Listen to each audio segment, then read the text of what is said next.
Siang, Pak. Waalaikumsalam. Kelompok yang mau bertugas sudah siap belum? Mana kelompoknya? Masih menyiapkan recording, Pak. Oh iya. Nanti kalau udah ready, langsung dijalankan aja. Baik, Pak.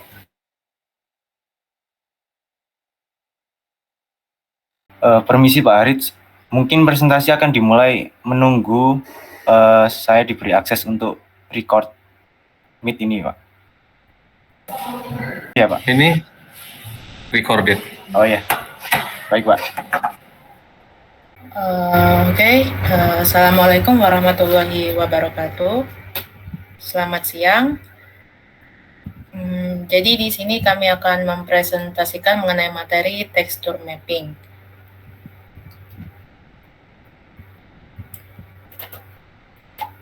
Slide selanjutnya, kami dari kelompok 2, 4, dan 7 yang beranggotakan 9 orang. Di sini ada Eni, Hafiz, Irgi, Yusuf, Vensa, Arya, Aska, Rifki, dan Wahid.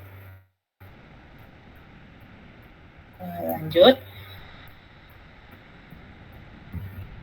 Sebelum itu, kita akan membahas mengenai pengertian dari tekstur mapping. Jadi, tekstur mapping adalah teknik shading untuk pengolahan gambar yang memetakan sebuah fungsi pada permukaan 3 dimensi dalam scheme. Fungsi yang dipetakan mencakup 1 dimensi, 2 dimensi, dan 3 dimensi, dan dapat digambarkan sebagai array atau fungsi matematika atau gambar.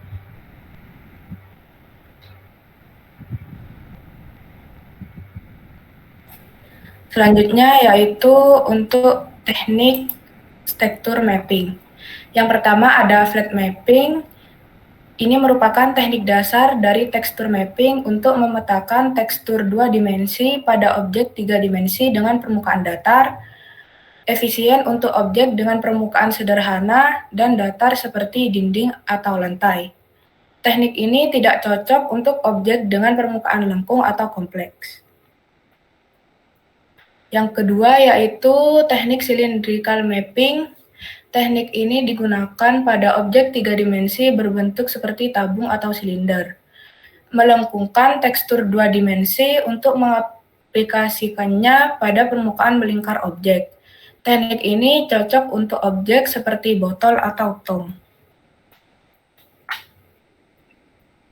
Selanjutnya adalah spherical mapping. Spherical mapping merupakan pemetaan untuk objek 3D berbentuk bulat seperti bola atau planet. Spherical mapping mengubah koordinat UV untuk meliliti permukaan bola dengan benar. Di dalam spherical mapping ini cocok untuk karakter 3D dengan kepala bulat atau objek berbentuk bola. Next. Yang keempat ada UV mapping. UV mapping merupakan esensial dalam grafika komputer untuk memetakan tekstur 2D ke permukaan objek 3D. Dalam UV mapping, kita dapat mengaitkan setiap titik permukaan objek dengan koordinat UV pada tekstur. UV mapping digunakan luas pada model karakter dan objek 3D lainnya untuk memberikan detail yang realistis. Yang berikutnya yaitu procedural mapping, yaitu teknik pemetaan tekstur dinamis dengan menggunakan algoritma matematis, yang dimana dapat menciptakan tekstur seperti kayu atau marmer tanpa mengandalkan gambar 2 dimensi. Procedural mapping ini memiliki fleksibilitas tinggi yang memungkinkan kontrol parameter dan kustomisasi. Teknik yang keenam yaitu BAM mapping, yaitu menambahkan detail visual pada objek 3D tanpa mengubah geometri sebenarnya. Yang dimana pada BAM mapping menggunakan normal map untuk mengubah arah pencahayaan dan menciptakan ilusi detail. Dengan BAM mapping ini menciptakan efisien tetapi kurang 3 dimensi dibandingkan dengan di displacement mapping. Kemudian displacement mapping. Mengubah geometri objek 3D dengan presisi tinggi menggunakan displacement map, memberikan detail fisik yang tinggi dan realistis pada objek. Pemrosesan ini lebih berat dibandingkan dengan BAM mapping. Kemudian yang ke-8 adalah environment mapping, menceritakan efek refleksi lingkungan pada objek 3D dengan memetakan citra lingkungan ke permukaan objek. menggunakan cube map yang mempresentasikan pandangan dari berbagai arah, memberikan efek refleksi yang realistis pada objek. Kemudian yang ke-9, reflection mapping, menciptakan efek refleksi pada objek dengan memanfaatkan gambar latar belakang atau citra lingkungan. Citra latar belakang diubah agar terlihat memantulkan pada permukaan objek, menggunakan vektor normal objek untuk mencari citra lingkungan yang sesuai.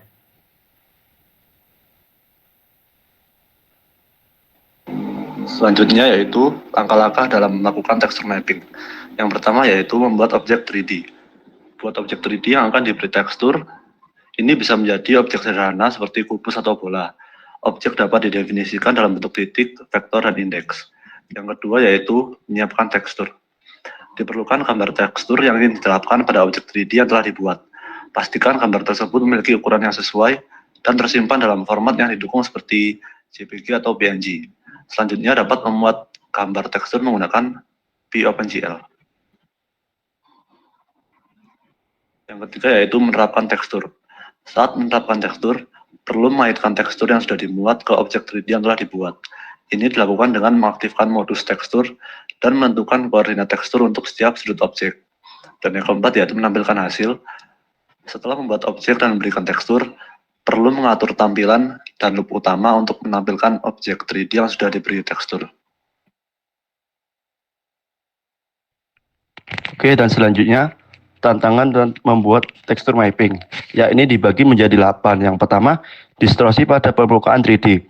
Terjadi pada objek 3D kompleks atau melengkung. Memerlukan pengalaman untuk hasil realistis.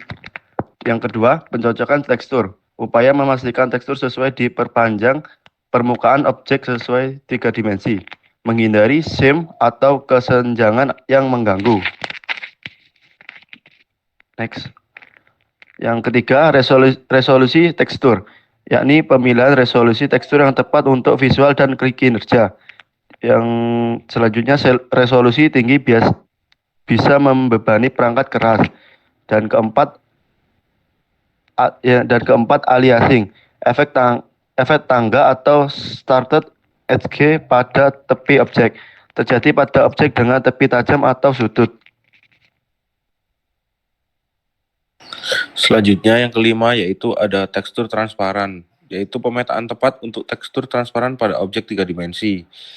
Dan tantangan saat berinteraksi dengan elemen transparan lainnya.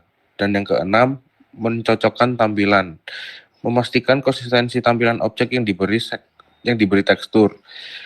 Lalu melibatkan perhitungan pencahayaan, shading, dan bayangan.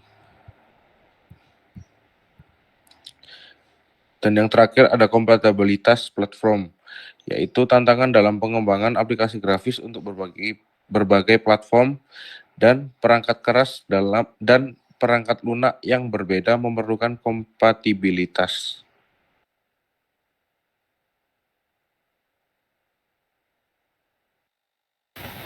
Oke, selanjutnya akan kami tunjukkan penerapannya di dalam kode. Izin yakin.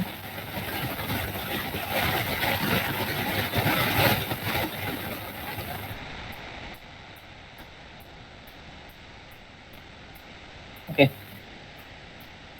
ini diterapkan pada sebuah tekstur akan diterapkan pada sebuah kubus dan gambar akan disiapkan seperti ini untuk membedakan antara isi yang akan diberikan tekstur. Yang milik kami ini kodenya yang pertama ini akan buat sebuah fungsi yang akan menerima image path, directory image, dan akan dimasukkan ke image tekstur ID. Nanti image akan di-load, dimasukkan ke tekstur, dan akan dipanggil di sini, di browse. Pakai CLKine akan sehingga tekstur itu terhubung dengan isi yang dimaksud. Dan di setiap vertex-nya nanti dikasih tekstur koordinat. Misalnya tambah sisi kiri, ke kanan, ke kiri bawah, ke kanan bawah. Nanti hasilnya akan seperti ini.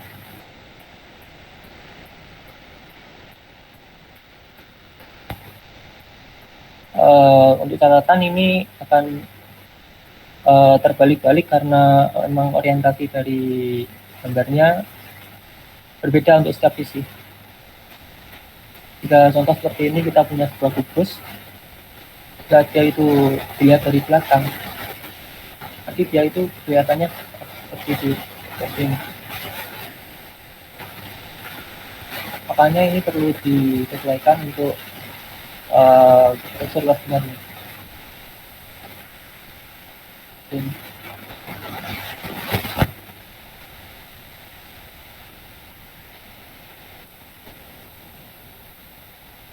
Baik. Apakah ada pertanyaan?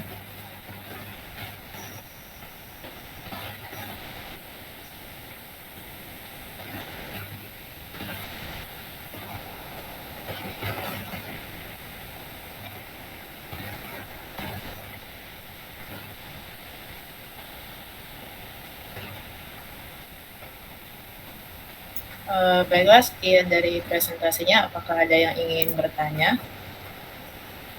Sepertinya tidak ada yang bertanya, jadi kami tutup presentasinya. Terima kasih. Wassalamualaikum warahmatullahi wabarakatuh.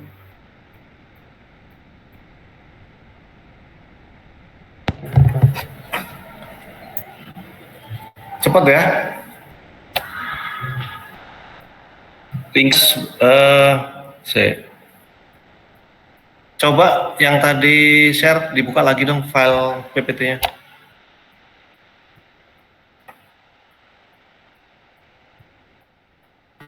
Nah, terus ke awal.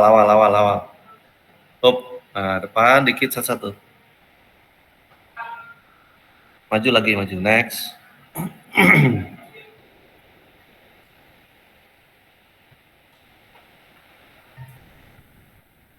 Next lagi.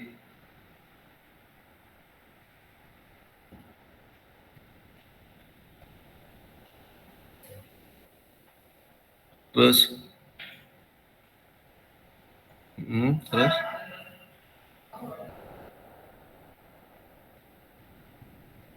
Oke, terus.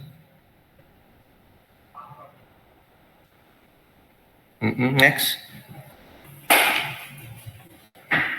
Procedural mapping. Oke.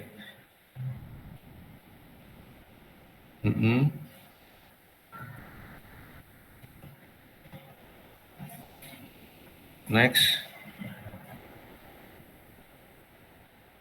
Oke. Kayak mirip sama kelas C ya, PPT-nya. Menggunakan vektor normal. Terus.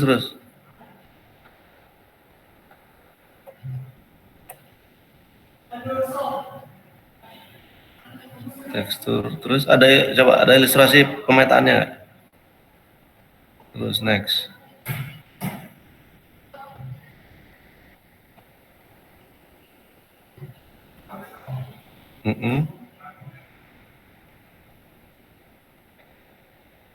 Oh, terus.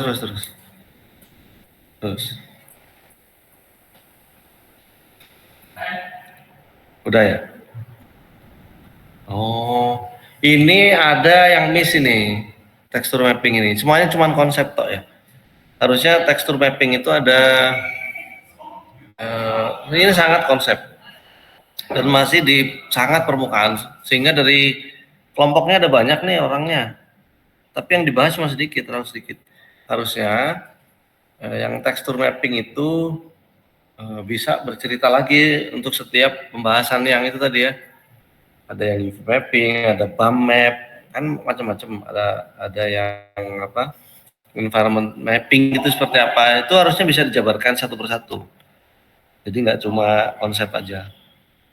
Terus code-nya coba lihat code program.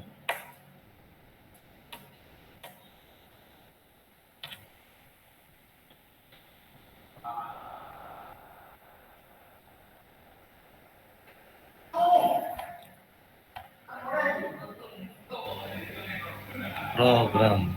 Ini Pak. Load tekstur, oke. Terus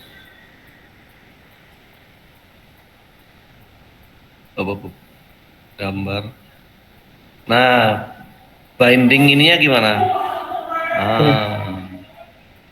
Dipain ke setiap sisinya. Terus ngejahitnya? Ngejahit di sebelum vertexnya. Ya itu yang text koordinat itu. Text Ya, coord text coordinate. itu ngejahit. Terus ke bawah.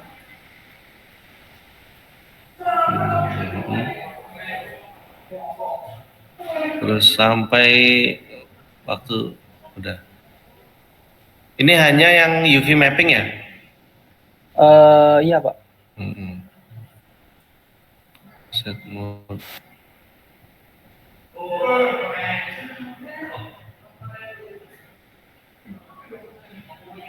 Oke. Ini bisa banyak sebenarnya, tapi yang tampilkan cuma UV mapping, belum yang lainnya ya. Tapi oke lah ya. Ya, sebenarnya ini mau menampilkan yang PAM mapping, cuman tidak terlihat ada perbedaan tekstur Pak. Ada terlihat perbedaan, kan harusnya ada cahayanya gitu. Pas di run kok nggak ada. Masih coba-coba. Ya, yang tekstur mapping itu sebenarnya kan banyak sekali yang bisa dieksplor ya.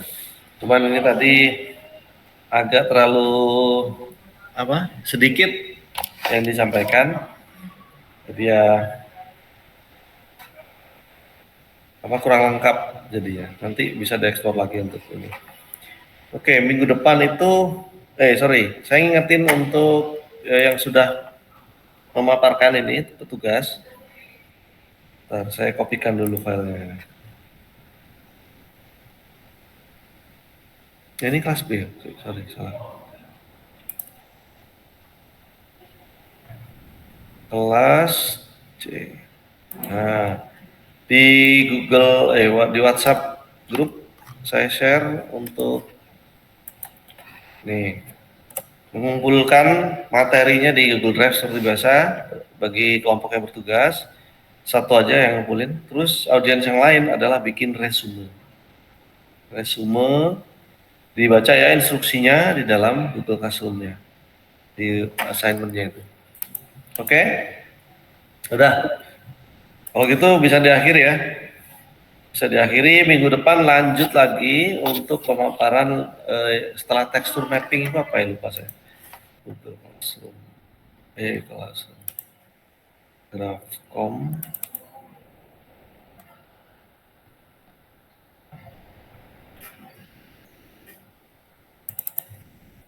Bentar, saya cekkan dulu minggu depan itu adalah yang ini external 3D object ya. Di sini kan ada dua kelompok. Ya, yang external 3D object itu ada dua kelompok. Maka dioptimalkan betul ya. Kalau kelompoknya banyak, kalian usahakan banyak juga. Kalau kelompoknya banyak, materinya cuma sedikit, dangkal materinya, emang nanti nggak maksimal ya. Yang ini external object itu ada dua kelompok. Contohnya cara membagi, yang pertama itu adalah bercerita tentang apa itu 3D object dulu. 3D object cerita dulu, bisa dibangun dengan menggunakan apa, terus file ekstensi filenya itu apa, terus diceritakan kalau ekstensi file ini itu mengandung data informasi seperti ini, struktur datanya begini. Kalau file ekstensi ini struktur datanya begini, diceritakan dulu itu, dikenalkan dulu 3D objeknya. Nah, lalu nanti kalau sudah dijelaskan 3D objeknya, file extensionnya, baru nanti penjelasan bagaimana di Pygame atau di OpenGL-nya itu mengenali file itu dan memproses loading objeknya menjadi objek 3D di aplikasi OpenGL-nya. Nah, itu cara jelasinnya, sehingga masing-masing kelompok nanti bisa optimal nih penjelasannya. Jadi nggak singkat. Ini yang tekstur mappingnya yang lumayan ya, terlalu singkat kalau menurut saya.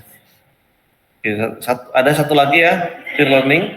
Setelah itu kalian bisa fokus untuk membuat tugas akhir. Nah, tugas akhirnya saya akan post di Google Classroom dan saya akan notifikasi di WhatsApp group kalau sudah selesai deskripsinya ya.